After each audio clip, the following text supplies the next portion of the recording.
में जब से आपका सत्संग सुना है, श्री जी की कृपा से 1,54,00,000 नाम जप हो गया महाराज जी, जिसमें मुझे परोपकार की भावना उत्पन्न हो रही है महाराज जी। अभी इनका कहना था कि जैसे कोई दीन ही नहीं है, किसको देखता हो तो अपना भजन दे देता हूँ कि मेरा इतना भजन उनको दे दो। तो महाराज जी ऐसा करने से भजन नष्ट हो? नहीं, पहले तो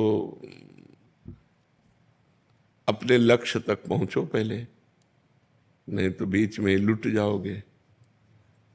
भगवत प्राप्ति जब तक ना हो, अब तुम्हारे को प्रक्रिया बदलनी चाहिए। जो भजन करो वो भगवान को समर्पित करो, जो भजन करो वो भगवान को समर्पित करो।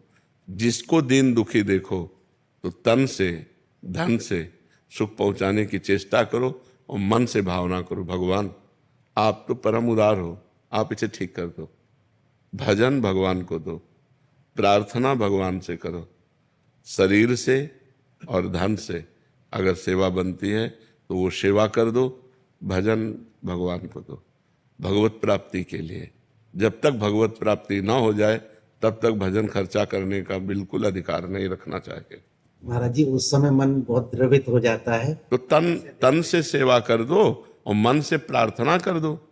आपका भजन तो थोड़ा है ना, और भगवान अपार करुणा सिंधु हैं, तो हम प्रार्थना करते हैं कि भगवान इसके कर्म को आप नष्ट कर दो, इसको सुख प्रदान करो। हे भगवान आप इसके दुख को दूर करो। ये तो हर भक्त विनय कर सकता है। तो विनय करना, शरीर से और धन से सेवा करना, भजन को भगवान के चरणों में समर्पित करना, वो सिर्फ भगवत प्राप्ति के लिए। हमारा जन्म साधन धाम मोक्ष कर द्वारा, हम भगवत प्राप्ति के लिए भजन करते हैं। और दूसरी बात, सब में भगवान है, सब रूपों में भगवान है। तो जब कोई दुखी हो तो देखो भगवान दुख की लीला कर रहे हैं। तो हमसे जो बन सके हम तन मन धन से सेवा कर दें, लेकिन भजन भगवान को दें। भजन का फिर उससे लक्ष्य की प्राप्ति में बाधा पड़ जाए। महाराज जी विचार ऐसा आता है कि मैं तो और भजन कर लूंगा, लेकिन शाम तक जियोगे आपको पता है क्या? शाम तक आप जियोगे क्या? ये कोई गारंटी तो है नहीं ना।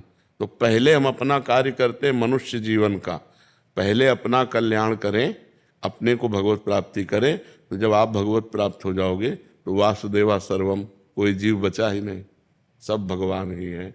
यही अनुभव हो जाएगा। सिय राम में सब जग जानी। तो नाटक मंच पर दुख सुख का नाटक कर रहा है, वस्तुतः वो परमात्मा है, ऐसा ज्ञान हो गया तो ये वृत्ति भी चली जाएगी। समझ रहे ना? असलियत में परमार्थ में पहले तुम चढ़ो, तुम अध्यात्म को प्राप्त हो।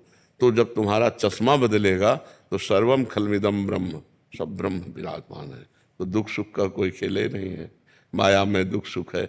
जैसे स्वप्न में दुख सुख होता है तो जागृत में मिट जाता है, ऐसे ही जागृत का दुख सुख ज्ञान में मिट जाता है। जब आप ज्ञान को प्राप्त होगे, भगवान को प्राप्त होगे, तो न दुख है न सुख है, वही सच्चिदानंद परमात्मा स्त्री पुरुष रूप धारण किए हुए लीला कर रहा है, ऐसा अनुभव आएगा। तो अपने भजन को भगवान को समर्पित